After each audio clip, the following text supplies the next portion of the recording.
Com 160 milhões de reais emprestados, a Vivo aumenta a sua estratégia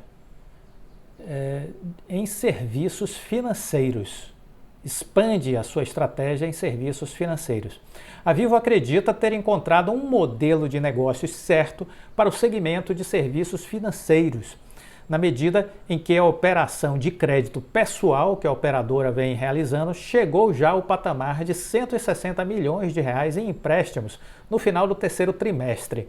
Como será que anda essa questão lá na Oi? Não sabemos. Lembra que tinha uma ação da Oi voltada para serviços financeiros? Vamos esperar para ver se o presidente da Oi diz alguma coisa em sua próxima apresentação. Mas o fato é que a Vivo está satisfeita com o andamento da sua estratégia. Nós estamos no caminho certo, disse Christian Gebara, CEO da empresa. Nós estamos no caminho certo e sabemos como fazer. Então essa é a questão. A Oi, nessa área financeira, está no caminho certo, está sabendo o que fazer. O presidente da Vivo está dizendo que está no caminho certo e sabe o que fazer. Vamos ver o que é que o presidente da Oi, Rodrigo Abreu, diz, né? Então, agora recente, numa call com analistas, o Christian Gebara disse: nós estamos no caminho certo e sabemos como fazer nessa área de serviços financeiros. Além do aumento de empréstimos, né, chegando aí a 160 milhões de reais, a Vivo também sinaliza que o número de contratos firmados no Vivo Money cresceu 6 vezes nos últimos 12 meses. Então, isso é uma outra referência positiva. Hoje a gente tem 160 milhões em crédito concedido, já é uma plataforma relevante se comparada com outras fintechs brasileiras que começaram neste negócio e temos espaço para crescer ainda mais, disse Christian Gebara. Estamos bem confiantes que podemos ser um player relevante nesse campo. Como já apontado pela Vivo, um dos caminhos vislumbrados é associar os empréstimos ao portfólio de produtos da empresa, passando por smartphones, notebooks e outros produtos correlatos. A empresa está pilotando a possibilidade enquanto expande a oferta do Vivo Money junto à base de clientes. Outra alternativa é a exploração de demais segmentos de serviços financeiros, como seguros, pagamentos, Open Finance. Nesse sentido, a Vivo Ventures anunciou recentemente um aporte de 3 milhões de dólares na Clave, especializada justamente nesse segmento. Então tá aí. Empresas que eram só de telecom, aquele telecom raiz, estão se modernizando, estão virando empresas de tecnologia, estão virando empresas de serviços, né? Então, serviços financeiros, serviços de educação, serviços de saúde, uma série de negócios estão sendo modelados. Alguns desses negócios vão crescer e exponencializar e outros serão descontinuados. Na estratégia empresarial, você precisa entender isso, que as empresas desenvolvem negócios e alguns negócios dão certo, alguns negócios vingam e outros não dão certo, não vingam e são descontinuados, ou seja, são encerrados. Isso é normal. Isso é normal. No ambiente empresarial, isso é normal. Você precisa entender isso.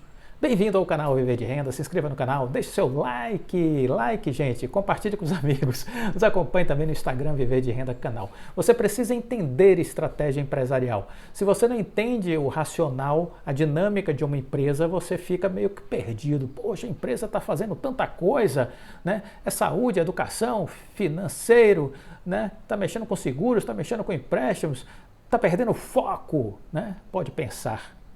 E pode ser. Ou não, né? Pode ser ou não. Magalu comprou 22 empresas, perdeu o foco. Não, tem uma estratégia, tem uma amarração, tem uma lógica, entendeu? Aí você tem que estudar. Na superfície, você não enxerga isso. Na superfície, você não enxerga essas coisas. Você precisa mergulhar, você precisa se aprofundar. Na superfície, você não consegue ver, entendeu? O que está abaixo d'água.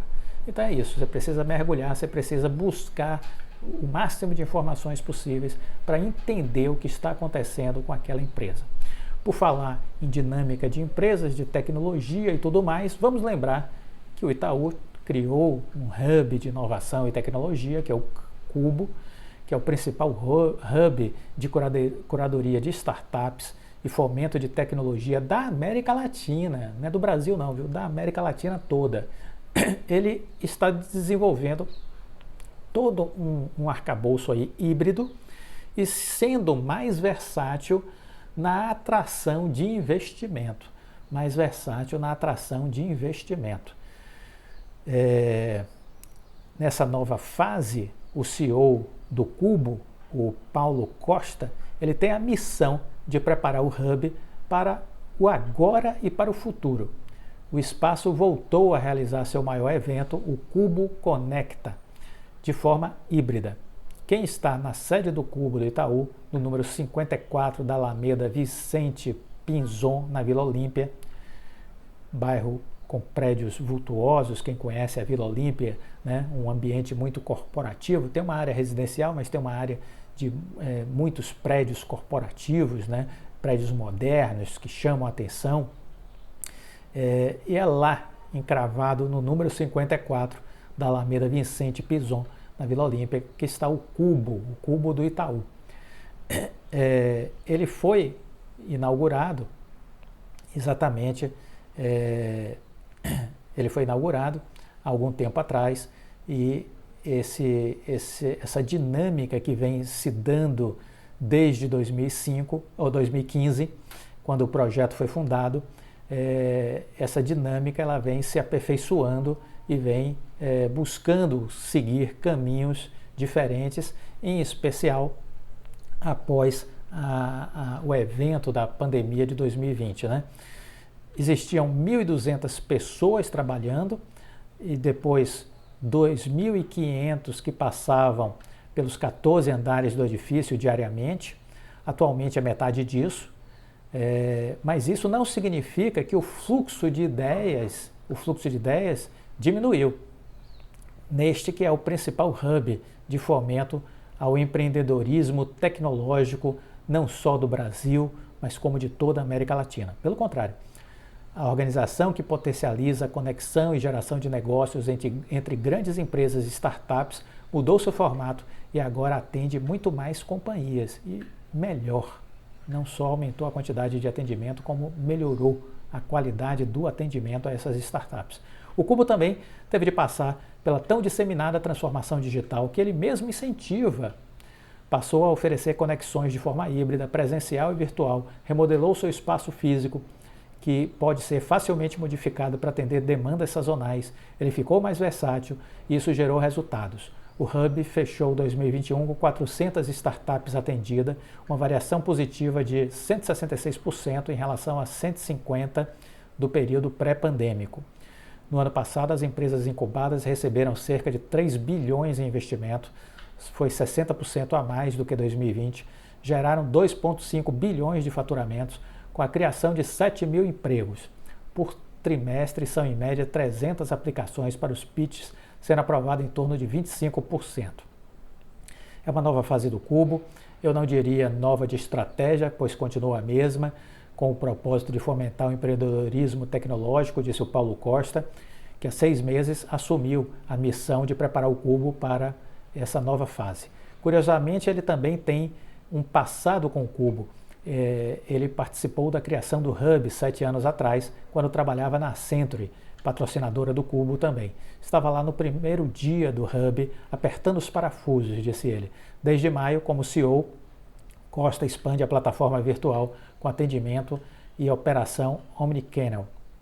As conexões podem acontecer aqui, mas podem acontecer em qualquer lugar do planeta também. O ambiente virtual emula os contatos que eram feitos no físico. Há cerca de 30 grandes empresas que mantêm o Cubo, como DASA, São Martinho, Suzano, Saint-Gobain, TIM, Stellantis, Jaguar Land Rover, têm acesso a essa plataforma e por ali publicam os seus desafios de negócios e os seus problemas. Do outro lado está uma camada de 400 startups. Nesse formato é possível gerenciar mais projetos com mais empresas ao mesmo tempo. Antes, a necessidade de encontros presenciais tinha como obstáculo o espaço físico. A gente se ajusta à dinâmica do comportamento das pessoas em relação ao ambiente, disse Paulo. Mas ainda assim o prédio do Cubo é demandado. Um exemplo é a startup DigiBee, de soluções para integrações de sistemas. Recentemente inaugurou um lounge no Cubo, sendo seu principal escritório no Brasil, atualmente com 340 colaboradores. A DigiBee começou no Hub, recebendo uma negativa no processo seletivo. Com feedback, redirecionou seu negócio e após um tempo entrou para a comunidade. No primeiro semestre desse ano, a empresa registrou um crescimento de 164% no primeiro semestre desse ano em receita, em comparação ao mesmo período do ano passado. Para 2022, a projeção é triplicar o faturamento e chegar a 115 milhões de reais. Se as conexões estão em desenvolvimento, seja no ambiente virtual ou físico, os eventos presenciais voltaram com tudo no Cubo. O Cubo Conecta 2022, maior evento do Hub, com promoção de Business, Network e Talks, voltou a ser realizado depois de 2 anos, no fim de setembro, em modelo híbrido, presencial e transmissão online gratuita.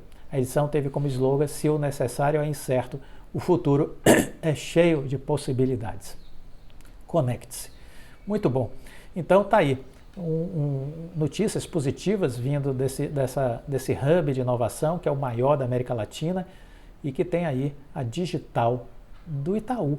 Ou seja, o Itaú preocupado com tecnologia, o Itaú pensando em tecnologia, estimulando o arcabouço tecnológico do país, propiciando, né, conexões, parcerias, interações entre pequenas empresas nascentes, né, na nascente, e grandes conglomerados que estão demandando serviços, inovações, soluções.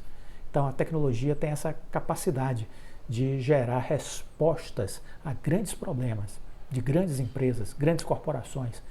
A tecnologia está na base da grande transformação das empresas, dos países e do mundo. Esteja atento a isso. Queria também aproveitar para dizer o seguinte: 55% das empresas da indústria sofreram sequestro de dados em 2021. O relatório que foi divulgado agora recentemente, em outubro, mostra uma alta de 52% na quantidade de ataques ante índice registrado no ano anterior, que tinha ficado em 36%. Um levantamento da britânica de cibersegurança, Sophos, mostrou que 55% das indústrias sofreram sequestro de dados em 2021. Essa taxa representa um aumento de 52% em relação ao ano anterior, quando o índice registrado na produção e manufatura foi de 36%.